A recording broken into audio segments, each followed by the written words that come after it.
palasyo na tinututukan ng pamahalaan ang mga pangyayari sa National Bilibid Prisons kasunod ng mga ulat na may operasyon ng droga sa loob ng kulungan.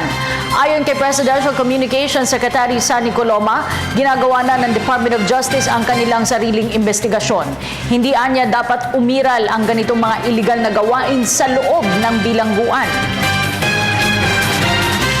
Patuloy na tinututukan ng DOJ ang mga kaganapan sa National Bilibid Prison. Ayon kay Secretary De Lima, nagsasagawa na ang kagawaran ng kinakailangang investigasyon na siyang magiging basehan sa pagsasampa ng kaukulang kaso kung nararapat.